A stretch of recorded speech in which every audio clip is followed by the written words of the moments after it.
The faint snap of a twig made you glance over your shoulder. A dark shape loomed between the trees, impossibly large and unnatural. You froze as the shadow moved closer, its ragged breathing louder with every second. Hello everyone, welcome to the channel. Before we dive into today's stories, I'd like to ask for your support by subscribing to the channel. Your subscription is very important to us, so please subscribe to stay updated with future stories. Also, leave a comment letting me know which city in the world you're watching from. Now, let's get into the first attack. Michael Reed zipped up his backpack, double-checking that he had packed everything for the weekend camping trip. The excitement of escaping Richmond's bustling streets for the tranquility of Shenandoah National Park bubbled within him. As a sophomore at Virginia Commonwealth University, these outdoor excursions were a welcome reprieve from the pressures of college life. "Hey Mike, you ready to hit the trail?" his friend Jake called from outside the dorm room.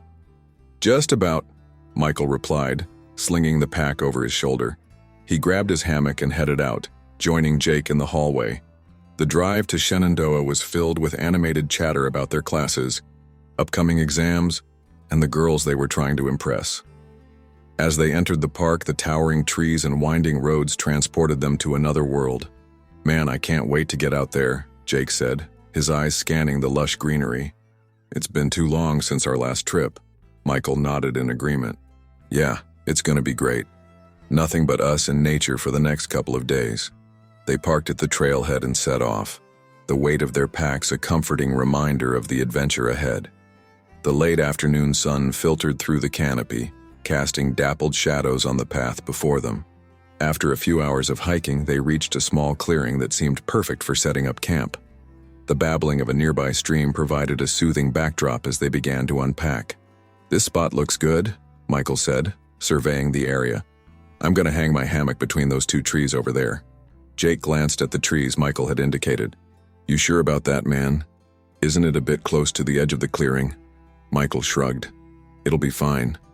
The view of the stars will be amazing from there." As the sun began to dip below the tree line, Michael busied himself with setting up his hammock. He looped the straps around the sturdy trunks, tugging to ensure they were secure. Satisfied with his work, he stepped back to admire his handiwork. "Nice setup," Jake commented, busy with his own tent. "But aren't you worried about, bears or something?" Michael laughed, brushing off his friend's concern. "Come on, Jake, we've been camping here before. The rangers said black bears in this area are usually pretty shy. As long as we keep our food sealed and hang it up, we'll be fine." As if on cue, a twig snapped in the nearby underbrush. Both friends froze, eyes darting to the source of the sound. After a tense moment, a squirrel scampered out, chittering indignantly at the human intruders. Jake let out a nervous laugh. "See what you did? Now I'm all jumpy." "Relax," Michael said, though he couldn't quite shake the unease that had settled in his stomach. "Let's get dinner going. I'm starving after that hike."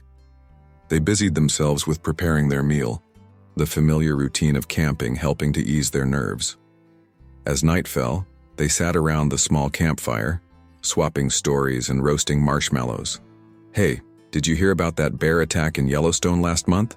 Jake asked, his face eerily illuminated by the flickering flames. Michael frowned. "No, what happened?" "Some guy was hiking alone and stumbled upon a grizzly with cubs. Got pretty messed up before help arrived." "That's rough," Michael said, suppressing a shiver that had nothing to do with the cool night air. "But that was a grizzly, right?" "We don't have those here. Just black bears. And they're not nearly as aggressive." Jake nodded, but his eyes kept darting to the darkness beyond their campfire. "Yeah, you're right. Still, it's crazy to think about." As the fire died down to embers, they decided to turn in for the night. Michael climbed into his hammock, the gentle sway lulling him into a sense of peace. He zipped up his sleeping bag, cocooning himself against the chilly mountain air. "Night, Jake," he called out. "Night, Mike. Don't let the bears bite," Jake replied with a nervous chuckle from his tent. Michael rolled his eyes but found himself straining his ears for any unusual sounds. The forest was alive with nighttime noises, the hoot of an owl, the rustle of small animals in the underbrush, the whisper of wind through the leaves. Gradually, the sounds blended into a soothing symphony, and Michael felt his eyelids growing heavy. Just as he was drifting off to sleep, a new sound cut through the night, a low, rumbling growl that seemed to reverberate through the clearing. Michael's eyes snapped open, his heart suddenly pounding in his chest. "Jake?" he whispered, his voice barely audible. "Did you hear that?" There was no response from his friend's tent. Michael held his breath, listening intently. For a long moment, all he could hear was the blood rushing in his ears. Then silence. He let out a shaky breath. Must have been dreaming, he muttered to himself, trying to calm his racing heart. But as he settled back into his sleeping bag, he couldn't shake the feeling that something was off. The forest seemed too quiet now, as if holding its breath. Michael fumbled for his flashlight, suddenly desperate for its reassuring beam. His fingers had just closed around the cool metal when he heard it, the unmistakable sound of heavy footfalls approaching his hammock. Leaves crunched underfoot, branches snapped, and that low growl came again, closer this time. Michael's body went rigid with fear. He wanted to call out to Jake, to warn him, but his voice was trapped in his throat. The footsteps grew closer, and a new sound joined them, the rasp of claws against tree bark.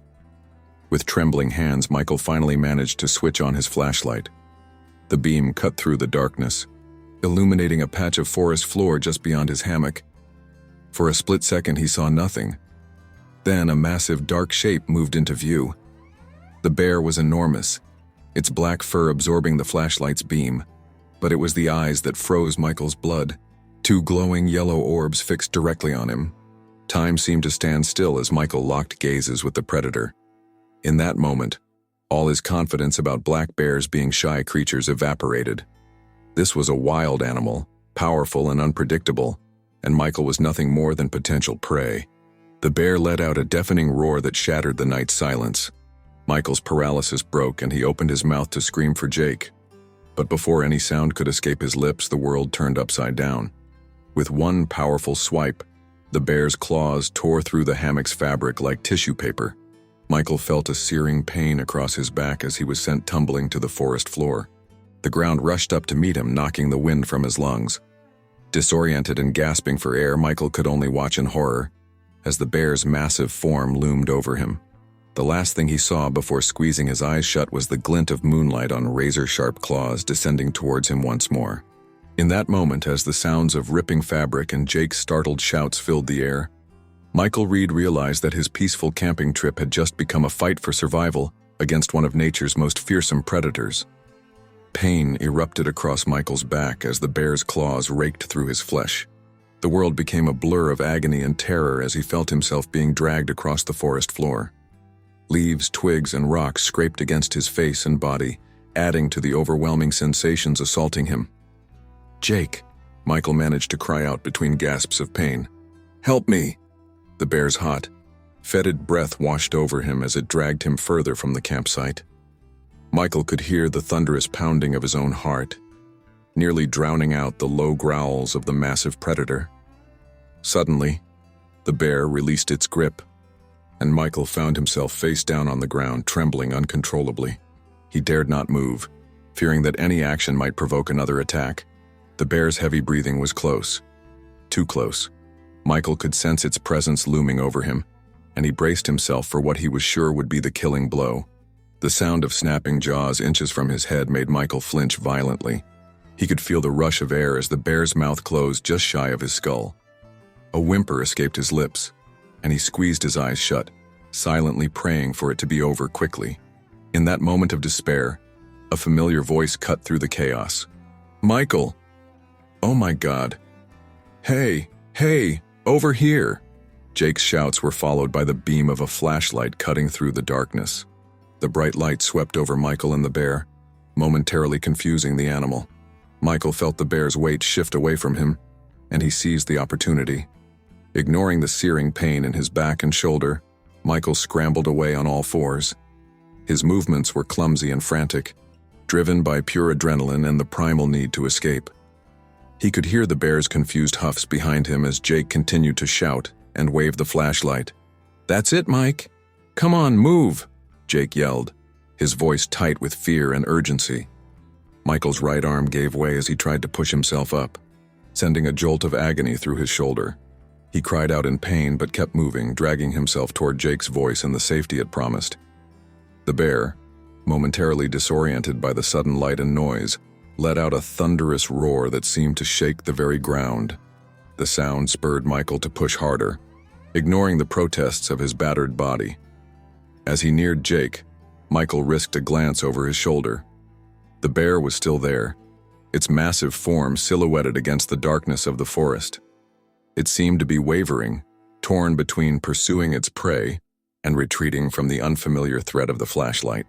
Jake reached out and grabbed Michael's good arm, helping him to his feet. "I've got you, man. Come on, we need to get out of here." Michael leaned heavily on his friend, his legs shaky and weak. The bear," he gasped out. "I know, I see it," Jake said, his voice trembling. "Just keep moving." Slowly, they began to back away, Jake keeping the flashlight trained on the bear. The animal paced back and forth, occasionally rising onto its hind legs and sniffing the air. Its eyes gleamed in the flashlight's beam, and Michael found he couldn't look away from those predatory orbs. As they retreated, Michael became acutely aware of the warm blood trickling down his back. The initial shock was wearing off, and the full extent of his injuries was beginning to make itself known. His shoulder throbbed with a deep, agonizing pain that suggested it was more than just bruised. "Jake," Michael whispered through gritted teeth, "I think my shoulder's dislocated." "Just hang on," Jake replied, his eyes never leaving the bear. "We're almost back to the campsite." The bear dropped back to all fours and took a step toward them. Both friends froze, hearts pounding. Jake raised his free arm, trying to make himself look bigger. "Hey, get out of here!" he shouted, his voice cracking with fear. To their immense relief, the bear seemed to decide that the prey wasn't worth the trouble. With a final huff and a shake of its massive head, it turned and lumbered back into the forest, disappearing into the shadows. Even after the bear was out of sight, they could hear it moving through the underbrush, snapping branches and rustling leaves. Its roar echoed through the trees one last time, a reminder of the ever-present danger.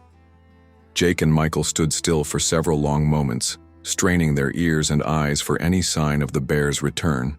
When it seemed clear that the immediate threat had passed, they slowly made their way back to their campsite.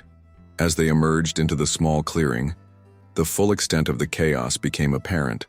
Michael's hammock hung in tatters, and their supplies were scattered across the ground where they'd been knocked over in the commotion.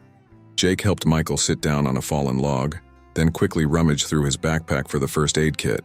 "Let me take a look at your back," he said, his hands shaking as he opened the kit. Michael winced as Jake gently lifted his shredded shirt. He heard his friend's sharp intake of breath and knew it must be bad.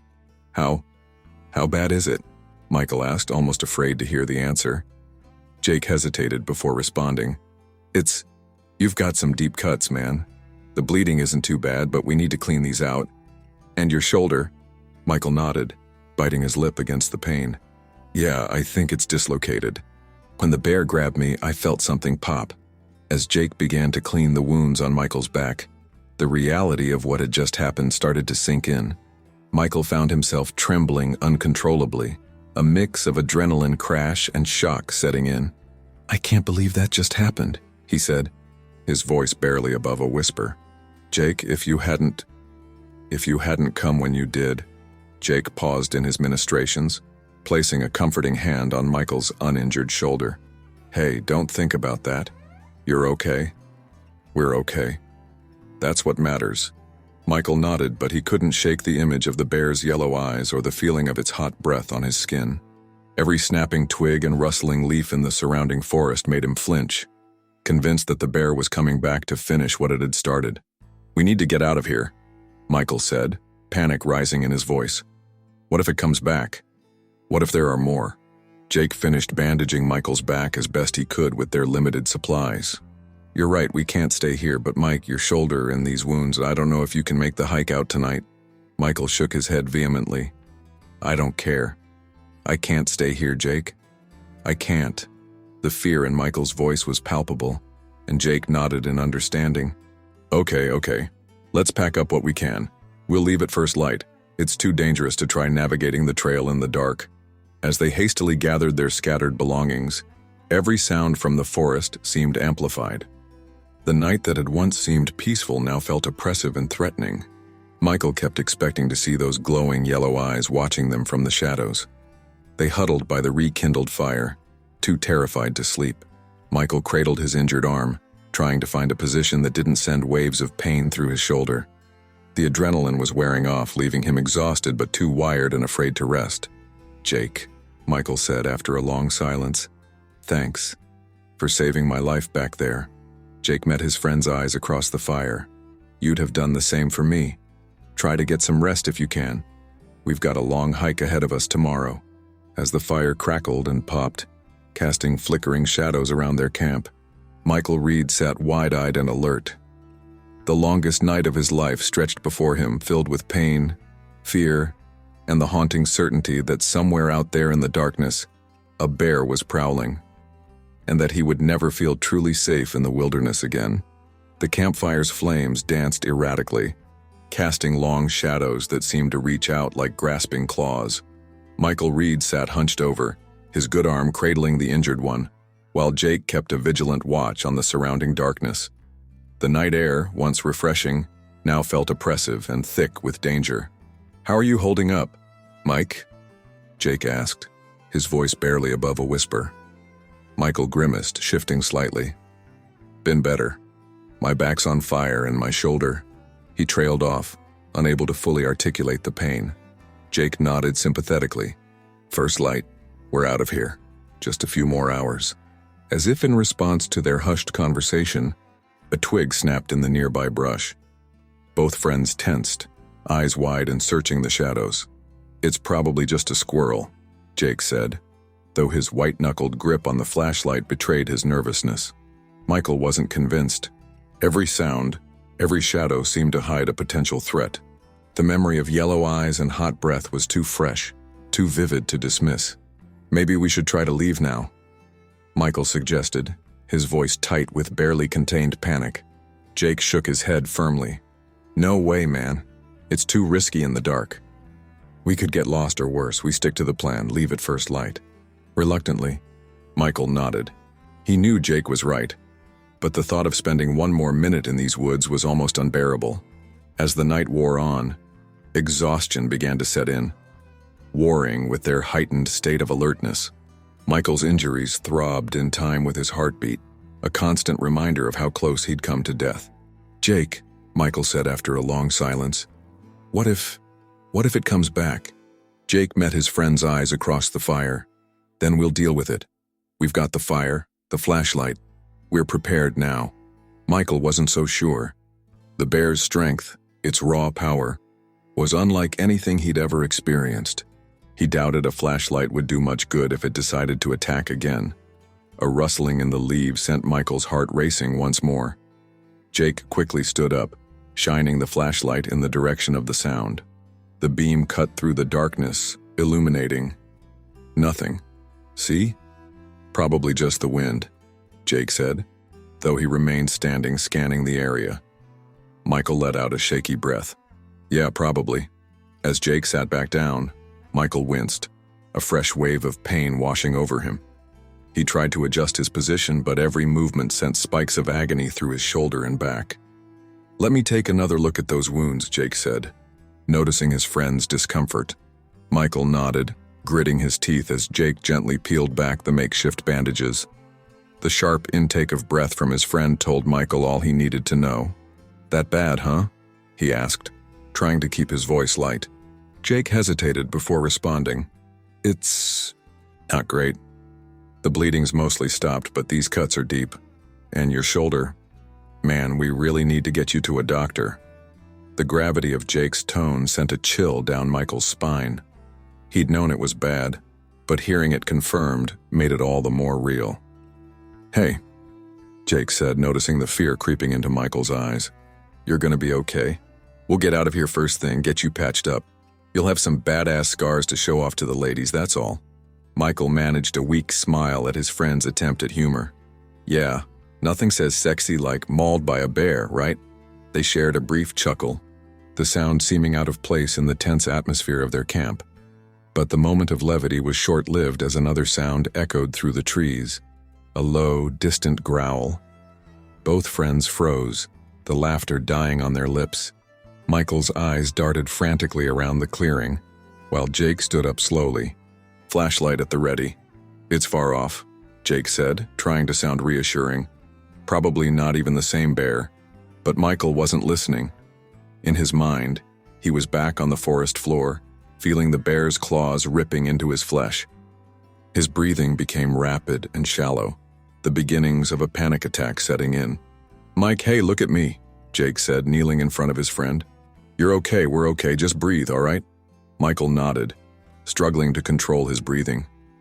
Jake's presence, his calm demeanor, helped anchor him to reality.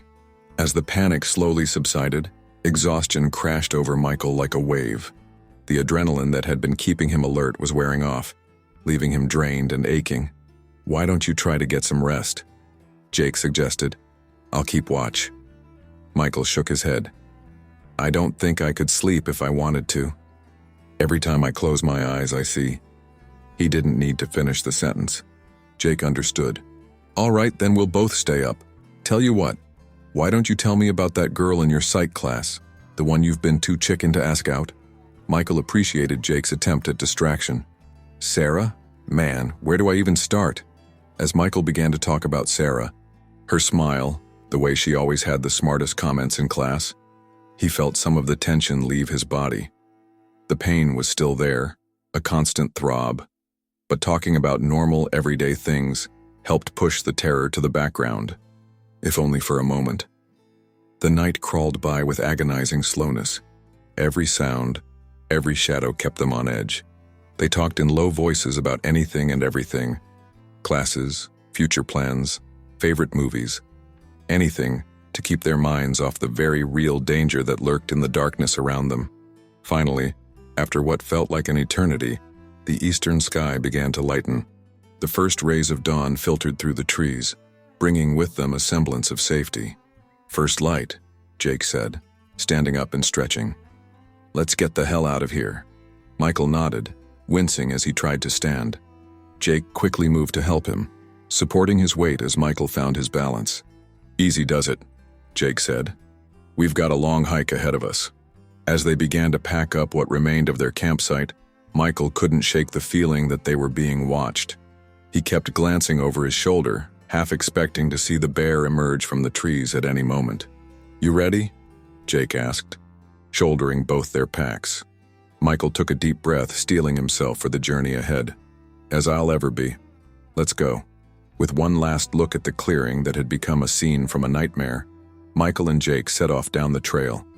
The rising sun painted the forest in hues of gold and orange, a beautiful sight that was lost on the two friends. For them, the woods had lost their charm, transformed into a place of danger and fear. As they hiked, every snapping twig and rustling bush sent a jolt of terror through Michael. The pain in his shoulder and back was a constant reminder of how quickly a peaceful trip could turn into a fight for survival. "We'll be at the ranger station soon," Jake assured him. "Just a little further." Michael nodded, focusing on putting one foot in front of the other. He knew the real journey was just beginning. Even after they left the park, even after his wounds healed, he would carry the memory of this night with him. The bear's roar, its yellow eyes, the feeling of utter helplessness. These would haunt him for a long time to come. But for now, with Jake by his side and the promise of safety ahead, Michael pressed on. Each step took him further from the nightmare behind him and closer to the world he knew. A world where bears were just animals in a zoo, and the greatest danger in the woods was poison ivy. He knew that worldview had been shattered forever, but he was alive to contemplate it. And for now, that was enough. The morning sun climbed higher in the sky, its rays filtering through the canopy and dappling the forest floor. Under different circumstances, Michael might have found the sight beautiful. Now it only served to illuminate the true extent of his injuries. "Holy shit, Mike," Jake breathed, getting his first clear look at his friend in the daylight. Michael's shirt was in tatters, stained dark with dried blood. The makeshift bandages they'd applied in the darkness were soaked through, and angry red claw marks were visible beneath them. His right arm hung at an awkward angle, the dislocated shoulder swollen and discolored. That bad, huh? Michael attempted a weak smile, but it came out as more of a grimace. Jake shook his head, his face pale. We need to get you to a doctor. ASAP. They continued down the trail, Michael leaning heavily on Jake for support. Every step sent waves of pain through his body, but the fear of another bear encounter kept him moving forward. How much further to the ranger station? Michael asked through gritted teeth. Jake consulted the trail map. Should be another mile or so. You hanging in there? Michael nodded, not trusting himself to speak. The pain was becoming overwhelming, and black spots danced at the edges of his vision. He focused on putting one foot in front of the other, using Jake's steady presence as an anchor. Suddenly, a rustling in the bushes ahead sent both friends into a panic. Michael's heart leapt into his throat and he instinctively tried to back away, nearly losing his balance in the process. Whoa, easy, Jake steadied him, his own eyes wide with fear. It's probably nothing, but let's just wait a second.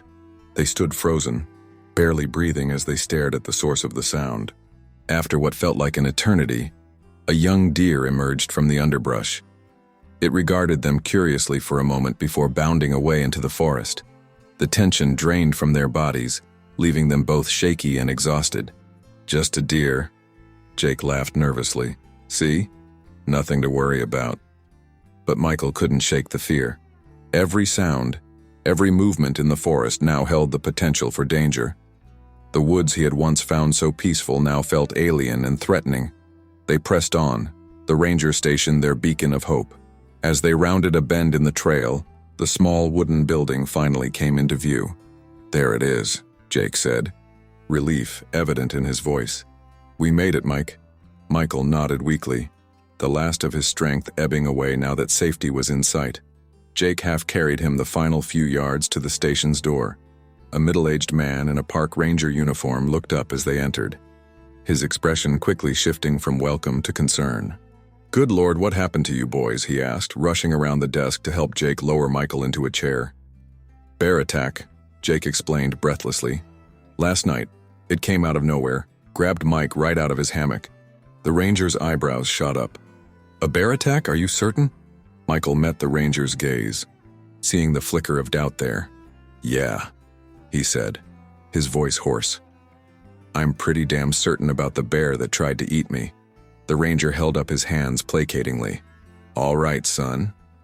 Let's get you some help. He turned to his radio, calling for emergency medical assistance. As they waited for the paramedics to arrive, the ranger, who introduced himself as Tom, asked them to recount what had happened. Michael let Jake do most of the talking, closing his eyes and trying to manage the pain that seemed to be growing with each passing minute. And then we hiked out at first light, Jake finished. Ranger Tom nodded, making notes on a clipboard. That's quite a story. Black bear attacks are pretty rare around here, especially this time of year. You boys are lucky to be alive. Michael opened his eyes, catching the slight tone of skepticism in the ranger's voice. You don't believe us? Tom sighed. It's not that I don't believe you. It's just, well, bear attacks make people nervous. Tourists cancel their trips, locals get all riled up. We have to be absolutely sure before we report something like this. Jake leaned forward, his voice tight with frustration. Look at him. He gestured to Michael. You think he did that to himself? Before the ranger could respond, his radio crackled to life. Tom, you there? We've got another bear sighting reported near campsite 17. Over. Tom's eyes widened as he grabbed the radio. Roger that. Any campers in the area? Over. Negative. Sight's clear. Hikers reported seeing a large black bear, looked agitated. We're sending a team to check it out. Over. Copy that. Keep me posted. Over and out. Tom set down the radio, looking at Michael and Jake with new respect. Well, boys, looks like your story just got a lot more credible. Michael felt a mix of vindication and renewed fear. The bear was still out there, potentially threatening other campers. You have to do something, he said. Close the trails, warn people. Tom nodded. We will, but first let's get you taken care of. I hear the ambulance now. The next few hours passed in a blur for Michael. Paramedics arrived, asking questions and examining his wounds. The pain in his shoulder reached a new level of agony as they stabilized it for transport. Through it all, Jake remained by his side, a steady presence in the chaos. As they loaded Michael into the ambulance, Ranger Tom approached. "We'll need to get an official statement from both of you once you're patched up. And I'm sorry I doubted you. We'll make sure this doesn't happen to anyone else." Michael nodded weakly, too exhausted and in pain to say much. As the ambulance doors closed and they began the journey to the hospital, he felt a strange mix of relief and unease. They had made it out alive, but the ordeal was far from over. Jake squeezed his good hand. "You're gonna be okay, man. It's over now." But even as Michael nodded in agreement, he knew it wasn't true. The physical wounds would heal, but the memory of those terrifying moments, the bear's hot breath, its powerful claws, the helplessness he'd felt, those would stay with him for a long time to come. As the ambulance sped towards the hospital, its sirens cutting through the late morning air, Michael closed his eyes. He was safe now, but a part of him was still back in that forest, forever changed by his encounter with one of nature's most fearsome predators. The real challenge, he realized, would be learning to live with that change. The harsh fluorescent lights of the emergency room made Michael wince as he was wheeled in on a stretcher. The sterile smell of disinfectant filled his nostrils, a stark contrast to the earthy sense of the forest he'd been immersed in for the past day. The busy atmosphere of doctors, nurses, and other patients was almost overwhelming after the isolated terror of the woods. "Michael Reed," a doctor approached, clipboard in hand. "I'm Dr. Simmons. Let's take a look at what we've got here." As the doctor began his examination, Michael hissed in pain.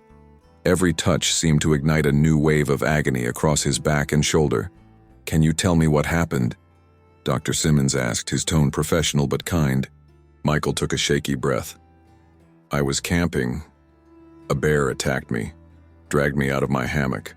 Dr. Simmons's eyebrows rose slightly, but he maintained his composure. "I see. Well, let's get you cleaned up and assess the damage." As the medical team worked, Michael found himself reliving the attack. The bear's roar echoed in his ears, and he could almost feel its hot breath on his skin. He shuddered, causing a spike of pain to shoot through his shoulder. "Try to relax, Mr. Reed," a nurse said gently. "We're going to clean these wounds now. It might sting a bit." A bit turned out to be an understatement. Michael gritted his teeth as the nurse carefully cleaned the deep claw marks on his back. Each swab felt like fire, bringing tears to his eyes. "You're doing great," the nurse encouraged. "These are some nasty cuts, but you're lucky. They could have been much deeper." Lucky. The word echoed in Michael's mind. He didn't feel lucky. He felt broken, terrified, and utterly vulnerable. Dr. Simmons returned, examining the now cleaned wounds. "Well, Mr. Reed, you're going to need quite a few stitches. And that shoulder, we'll need to do some x-rays, but I'm fairly certain it's dislocated. We'll need to reset it." Michael nodded numbly, the full reality of his injuries sinking in. As the doctor continued explaining the treatment plan, a commotion outside the exam room caught their attention. "Sir, you can't go in there," a nurse's voice called out. "That's my son in there," a familiar voice responded. "Michael, Michael." The curtain was pulled back, revealing Michael's parents, their faces etched with worry and fear. "Oh, honey," his mother gasped, taking in the sight of her battered son. "What happened to you?" Michael's father turned to Dr. Simmons, his voice tight with controlled anger. "What's going on?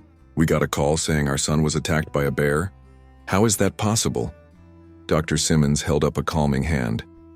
"Mr. and Mrs. Reed, I understand you're upset. Your son has been through a traumatic experience. I was just about to begin treating his injuries. If you could please step outside." "No," Michael interrupted weakly. "They can stay. Please." His parents moved to his bedside, his mother gently taking his uninjured hand. The simple touch nearly undid him, and Michael felt tears welling up in his eyes. As Dr. Simmons began stitching the wounds on his back, Michael haltingly recounted the events of the past night. His parents listened in horror, his mother's grip on his hand tightening with each detail. "Jesus, Mike," his father breathed when he finished. "You could have been killed." Michael nodded, a lump forming in his throat. I know. If Jake hadn't been there, he trailed off, unable to finish the thought. The reality of how close he'd come to death was overwhelming. The process of resetting his dislocated shoulder was excruciating. Despite the local anesthetic, Michael couldn't hold back a cry of pain as Dr. Simmons manipulated the joint back into place. His mother's face went pale, and his father had to look away. As they waited for the X-ray results, a new face appeared at the curtain, a woman holding a microphone followed by a man with a camera. Excuse me, Michael Reed, I'm Sarah Jennings from Channel 7 News. We heard about the bear attack. Could we get a statement? Before Michael could respond, his father stepped between them. Absolutely not. My son's been through enough. Get out of here. The reporter persisted. The public has a right to know about dangerous wildlife in our parks. Mr. Reed, could you tell us about the attack? Michael met the reporter's eager gaze, seeing the hint of doubt in her eyes. She wanted a sensational story, but she didn't really believe him. The realization hit him hard. Would anyone truly understand what he'd been through? Please, he said quietly. I can't. Not now. The reporter opened her mouth to press further, but a nurse intervened, ushering the news crew away. Michael sank back onto the bed, suddenly exhausted. Don't worry about them, honey, his mother soothed.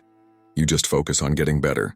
As the day wore on, Michael was poked, prodded, and examined. X-rays confirmed the dislocated shoulder, along with some minor fractures. The claw marks on his back required dozens of stitches. Through it all, the memory of the attack played on repeat in his mind. Finally, as evening approached, Dr. Simmons returned with discharge papers. You're going to need to take it easy for a while, Michael. The shoulder will need time to heal and those cuts are at risk for infection. I'm prescribing some strong antibiotics and painkillers. Michael nodded, only half listening.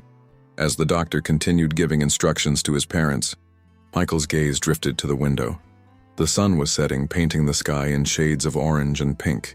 Somewhere out there, in the gathering darkness, the bear that had attacked him was still roaming free. Michael, his mother's voice broke through his thoughts. Are you ready to go home? Home. The word should have brought comfort, but Michael felt a strange sense of disconnect. How could he go back to normal life after what he'd experienced? As they wheeled him out of the hospital, Michael caught sight of his reflection in a glass door. Pale, bandaged, with haunted eyes staring back at him. He barely recognized himself. The drive home was quiet, his parents exchanging worried glances when they thought he wasn't looking. Michael stared out the window, watching the familiar streets of Richmond pass by. Everything looked the same, but he felt irrevocably changed. As they pulled into the driveway of their suburban home, Michael's father turned to him. You're safe now, son. It's over. Michael nodded, but he knew it wasn't true. The physical ordeal might be over, but the psychological impact was just beginning. As he gingerly made his way into the house, supported by his parents, Michael realized that the real challenge lay ahead. Learning to live with the memory of those terrifying moments in the forest, and finding a way to feel safe in a world that suddenly seemed full of hidden dangers. The soft glow of the nightlight cast long shadows across Michael's childhood bedroom. He lay awake, staring at the ceiling, afraid to close his eyes. It had been a week since the bear attack, but sleep remained elusive. Every time he drifted off, nightmares jolted him awake, heart pounding and covered in cold sweat. A branch scraped against his window and Michael tensed, his mind immediately conjuring the image of a massive paw with razor-sharp claws. He took a deep breath, trying to calm his racing heart. It's just a tree, he whispered to himself. You're safe, you're home. But home didn't feel safe anymore. The shadows in the corners seemed to move, and every creak of the house settling sounded like a predator's growl. Michael reached for his phone, desperate for a distraction. The screen's harsh light illuminated his face as he began scrolling through online forums, searching for stories similar to his own. Bear attack survivors, he typed into the search bar. The results were a mix of news articles, personal blogs, and forum threads. Michael clicked on one titled, My Encounter with a Grizzly and How I Survived. As he read the harrowing account, he found himself nodding along. The writer described the overwhelming fear, the feeling of helplessness, the way the world seemed to shrink down to just you and the bear. It was comforting, in a strange way, to know he wasn't alone in his experience.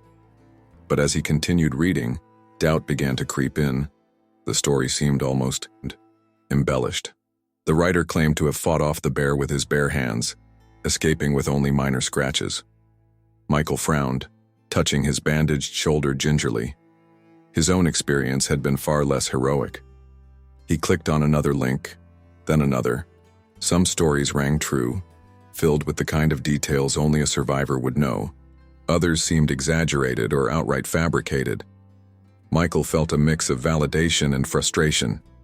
He needed, to connect with others who understood. But how could he trust these anonymous accounts? The soft knock on his door made him jump. "Michael!" His mother's voice called softly. "Are you awake?" "Yeah, Mom," he replied, quickly locking his phone screen. "Come in." His mother entered, concern etched on her face. "I heard you moving around. Another nightmare?" Michael nodded, not meeting her eyes. "I'm fine, though. Don't worry." She sat on the edge of his bed, her hand hovering uncertainly before resting on his uninjured arm. "It's okay not to be fine, you know. After what you've been through." "I know, Mom." Michael cut her off more sharply than he intended. He softened his tone. I don't want to talk about it right now." His mother nodded, her eyes sad. "All right. But remember, we're here for you. Anytime you want to talk." After she left, Michael returned to his phone, this time opening his social media apps. His feed was filled with posts from friends, their lives continuing as normal. Pictures of parties, complaints about classes, jokes he would have laughed at a week ago. It all seemed so trivial now. He paused on a photo of his camping group from their trip last semester. Smiling faces, surrounded by beautiful forest scenery. Michael's stomach churned. How could he have ever felt safe out there? A new message notification popped up. It was from Jake. "Jake. Hey man, how are you holding up?" Michael hesitated before replying. "Michael. I'm okay. Can't sleep much." Jake. "Yeah, me neither. Keep thinking about what happened." Jake. "Listen, the guys were talking about planning another camping trip next month. You in?" Michael stared at the message, a cold sweat breaking out on his forehead. The thought of going back into the woods filled him with dread. Michael. "I don't know. Man, I'm not sure I'm ready for that." Jake. "Come on, it'll be good for you. Face your fears, you know?" Jake. "Plus, what are the odds of it happening again? Lightning doesn't strike twice." Michael's fingers hovered over the keyboard. How could he explain the paralyzing fear he felt? The way his heart raced at the mere thought of being in the forest again. Michael. "Maybe. I'll think about it." He put the phone down, knowing he had no intention of going. The guilt of letting his friends down warred with the overwhelming relief of avoiding another potential encounter. As the night wore on, Michael found himself revisiting the attack in his mind. The initial shock of being ripped from his hammock, the searing pain of claws raking across his back, the hot fetid breath of the bear as it loomed over him. Each memory was vivid, visceral, refusing to fade despite his desperate attempts to forget. He got up, pacing the room restlessly. His eyes fell on the crumpled camping gear in the corner, still stained with his blood. His parents had wanted to throw it away, but Michael had insisted on keeping it. Now he wasn't sure why. As a reminder? Evidence that it had really happened? Impulsively, he grabbed his laptop and opened a new document. His fingers hovered over the keys for a moment before he began to type. "I never thought it would happen to me." Bear attacks were something you read about in the news, not something that happened to college students on a routine camping trip. But on that night in Shenandoah National Park, I learned how quickly the world can turn upside down. The words flowed out of him, a torrent of fear, pain, and raw emotion. As he wrote, Michael felt a small measure of the tension he'd been carrying start to ease. It wasn't much, but it was a start. As the first light of dawn began to filter through his curtains, Michael finally saved the document and closed his laptop. He hadn't slept, but he felt more at peace than he had in days. Sharing his story, even if only with a blank document, had helped. He knew the road to recovery would be long. The physical scars would heal, but the emotional ones would take more time. But for the first time since the attack, Michael felt a glimmer of hope. He couldn't change what had happened, but maybe, just maybe, he could find a way to live with it. As he finally drifted off to sleep, Michael's last thought was of the forest, not as a place of terror, but as it had been before. Beautiful, peaceful, alive. Someday he hoped he might be able to see it that way again. For now, though, he would take it one day at a time, one small victory at a time. As he learned to navigate this new, post-attack world, weeks had passed since the bear attack, and Michael Reed found himself standing at the trailhead of a local park, his heart racing. The familiar scent of pine and earth filled his nostrils, bringing with it a flood of conflicting emotions. Part of him longed for the peace he once found in nature, while another part screamed at him to turn back, to retreat to the safety of civilization. "You okay, Mike?" Jake's voice cut through his thoughts. His friend stood nearby, concern etched on his face. Michael took a deep breath, adjusting the straps of his new backpack. "Yeah, I'm good, just give me a minute." This day trip had been Jake's idea, a small step towards overcoming the fear that had taken root since the attack. No overnight camping, no remote locations, just a simple hike in a popular, well-traveled park. Still, it had taken weeks of gentle encouragement to get Michael to agree. "We don't have to do this if you're not ready," Jake said softly. "No one would blame you for needing more time." Michael shook his head. "No, I need to do this. I can't let that night control me forever." With a determined nod, he took his first step onto the trail.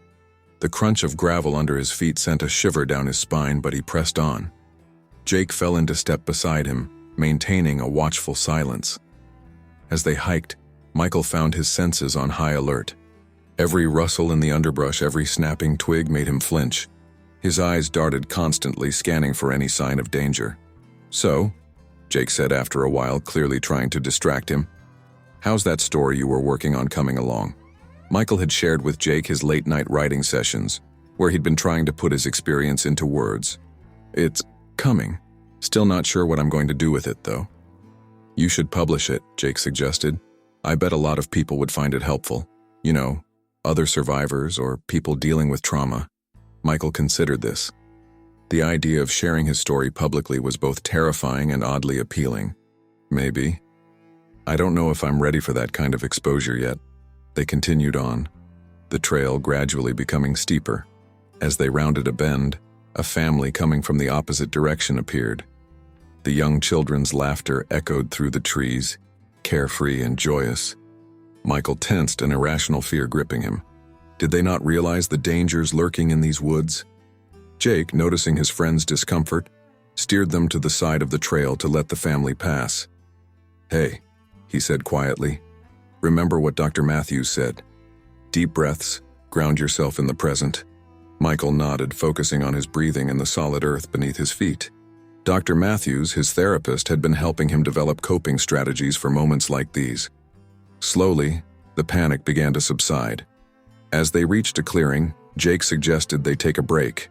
They found a fallen log to sit on, and Michael gratefully sank down, taking a long drink from his water bottle.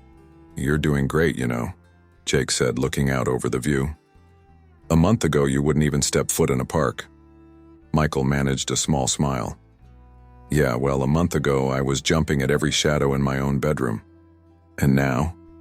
Now, I'm just jumping at every shadow out here," Michael replied with a wry chuckle. They sat in companionable silence for a while, listening to the birds chirping and the wind rustling through the leaves. Despite his lingering anxiety, Michael found himself appreciating the beauty around him. It was a bittersweet feeling, tinged with the memory of how easily that beauty could turn dangerous. As they prepared to continue their hike, a sound froze Michael in his tracks. A low growl, barely audible but unmistakable to his hyper-aware senses. His body went rigid, eyes wide with fear. "Jake," he whispered, voice trembling. "Did you hear that?" Jake looked at him, confusion clear on his face. "Hear what?" The growl came again, slightly louder this time. Michael's breathing became rapid and shallow, the beginnings of a panic attack setting in. It's a bear. It has to be. We need to get out of here." Jake placed a steadying hand on Michael's shoulder. Mike, calm down, I don't hear anything. Are you sure? But Michael was beyond reasoning. In his mind, he was back in Shenandoah, feeling the bear's hot breath on his neck. Without thinking, he turned and ran, crashing through the underbrush with no regard for the trail. Michael, wait! Jake called after him, but his voice seemed distant, drowned out by the pounding of Michael's heart and the imagined sounds of pursuit. He ran blindly, branches whipping at his face, until his foot caught on a root and he went sprawling. The impact knocked the wind out of him, and he lay there gasping, waiting for the fatal blow to fall. But it never came. Slowly, reality began to seep back in. There was no bear, no imminent danger. Just the quiet sounds of the forest and Jake's voice calling his name. Michael, where are you? Shame washed over him as he realized what had happened. Over here, he called back weakly. Jake appeared moments later, out of breath and looking worried. Jesus, Mike, are you okay? What happened back there? Michael sat up slowly, wincing at the new scrapes and bruises he'd acquired in his panicked flight. I heard... God, Jake, I'm so sorry. I completely lost it. Jake sat down beside him, concern etched on his face. It's okay, man. PTSD is no joke. But you know there aren't any bears in this park, right? It's too close to the city. Michael nodded, the realization making him feel foolish. I know. Logically, I know that. But in that moment, it all felt so real. They sat there for a while, Michael's breathing gradually returning to normal. The forest around them was peaceful, showing no signs of the terror that had gripped him moments ago. You want to head back? Jake asked gently. Michael considered this. Part of him wanted nothing more than to retreat to the safety of his room. But another part, a stronger part, rebelled against the idea. No, he said finally. No, I want to finish the hike. Jake looked surprised but pleased. You sure? Michael nodded, standing up and brushing himself off. Yeah, I can't let fear control me. That's what Dr. Matthews would say, right? As they made their way back to the trail, Michael felt a mix of emotions. Embarrassment over his panic, yes, but also a growing sense of accomplishment. He'd faced his fear, even if it hadn't gone smoothly. It was a small step, but an important one. The rest of the hike passed without incident. By the time they reached the end of the trail, Michael felt exhausted but oddly exhilarated. He'd done it. He'd spent a day in the woods and survived. As they reached Jake's car, his friend turned to him with a smile. So, same time next week? Michael hesitated only for a moment before nodding. Yeah, he said, surprising himself with his own enthusiasm. Yeah, I'd like that. As they drove home, Michael gazed out the window at the passing trees. The forest still held danger, still triggered memories of that terrifying night. But today had shown him that it could also be a place of healing. One day at a time, one hike at a time, he would reclaim the peace he once found in nature. The bear had taken much from him, but it hadn't taken everything. And that, Michael realized, was a victory worth celebrating. Michael Reed stood in front of his bathroom mirror, his shirt off, examining the scars that ran across his back. The angry red lines had faded to a pale pink, but they were still clearly visible, a permanent reminder of his encounter with the bear. He traced one of the longer scars with his finger, lost in thought. A knock on the door startled him out of his reverie. Mike? You almost ready? His mother called. Yeah, Mom. Just a minute, he replied, quickly pulling on his shirt.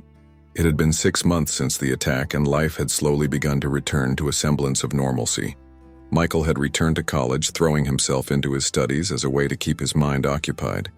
But the scars, both physical and emotional, remained. As he made his way downstairs, he could hear the TV in the living room. A news anchor's voice drifted through the air. And in local news, another bear sighting has been reported in Shenandoah National Park. Park officials assure visitors that they are taking all necessary precautions. Michael froze on the stairs, his heart rate picking up. His mother quickly changed the channel, but the damage was done. Sorry, honey, she said as he entered the room. I didn't mean for you to hear that. Michael forced a smile. It's okay, Mom. I can't avoid hearing about bears forever. But as they drove to his therapist's office, Michael couldn't shake the unease that had settled over him. He found himself checking the woods that lined the road, half expecting to see yellow eyes staring back at him. Dr. Matthews' office was a calm, neutral space that had become familiar over the past months. As Michael settled into the comfortable armchair, Dr. Matthews smiled warmly at him. "How are you doing today, Michael?" Michael shrugged. "Okay, I guess. I heard about another bear sighting on the news this morning." "Doctor." Matthews nodded understandingly. "And how did that make you feel?" "Anxious," Michael admitted. Like it could happen again at any moment. They spent the next hour discussing coping strategies and working through Michael's lingering fears. As the session wound down, Dr. Matthews leaned forward. "Michael, I've noticed something in our recent sessions. You seem to be looking for validation of your experience. Have you considered sharing your story more widely?" Michael hesitated. "I've thought about it. I've been writing about what happened, but I'm not sure if I'm ready to share it with others." Dr. Matthews smiled encouragingly. "It might be worth considering. Many people find that sharing their experiences can be therapeutic. It could also help others who have gone through similar traumas." The idea stayed with Michael as he left the office. On the drive home, he made a decision. "Mom," he said, "Can we stop by the library?" At the library, Michael found a quiet corner and opened his laptop. He navigated to a wilderness safety blog he'd been following since the attack. Taking a deep breath, he began to type. "6 months ago, I was attacked by a bear while camping in Shenandoah National Park. This is my story." He poured his heart into the post, describing the attack, the fear, the long recovery process. As he wrote, he felt a weight lifting from his shoulders. When he finally hit submit, he felt both terrified and relieved. Over the next few days, Michael found himself constantly checking the blog for responses. At first, there were only a few comments, expressions of sympathy, well wishes for his recovery. But as the days passed, more people began to share their own stories. "I was attacked by a mountain lion 2 years ago," one comment read. "Your story brought back a lot of memories, but it also reminded me how far I've come. Thank you for sharing." Another read, "I've always been afraid of camping because of stories like this. But reading about how you're facing your fears is inspiring. Maybe I'll give it a try after all." The responses weren't all positive. Some questioned the veracity of his story, while others criticized him for not taking proper precautions. But overall, the outpouring of support was overwhelming. A week after posting his story, Michael received an email from the blog's administrator. They wanted to feature his post on their homepage and asked if he'd be willing to do a follow-up piece on wilderness safety. Excited by the opportunity, Michael agreed.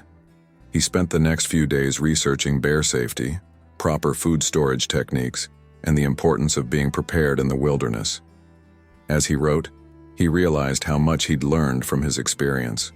The night before the follow-up piece was set to be published, Michael went for a walk in the local park. The sun was setting, casting long shadows across the path. 6 months ago, these shadows would have sent him into a panic. Now, while he still felt a twinge of unease, he was able to appreciate the beauty of the fading light. As he rounded a bend in the path, he came across a group of hikers packing up their gear. They were laughing and joking, clearly having enjoyed their day in nature. For a moment, Michael felt a pang of envy. One of the hikers noticed him watching and called out, "Beautiful evening, isn't it?" Michael nodded, surprised to find himself smiling. "Yeah, it really is." As he continued his walk, Michael realized something. The bear attack had changed him, there was no denying that. But it hadn't defined him. He was more than just a survivor. He was someone who could help others, who could share what he'd learned. Returning home, Michael sat down at his desk and opened his laptop. He had an idea for another article, this time about the importance of mental health support for survivors of wildlife encounters. As he began to type, he felt a sense of purpose that had been missing since the attack. The next morning, as he was getting ready to head to class, Michael paused in front of the mirror. He lifted his shirt, looking at the scars on his back. They were still there, of course. They always would be. But now, instead of seeing them as a reminder of the worst night of his life, he saw them as a testament to his resilience. His phone buzzed with a notification. The Wilderness Safety blog had published his follow-up piece. Already, comments were pouring in, thanking him for the information and sharing their own experiences. As he headed out the door, Michael felt a sense of optimism he hadn't experienced in months. The bear attack would always be a part of his story, but it wasn't the whole story. There were still trails to hike, campfires to enjoy, and stories to share. And Michael Reed was ready for whatever adventure came next, with a healthy respect for nature, a backpack full of safety gear, and the knowledge that he was stronger than he ever knew.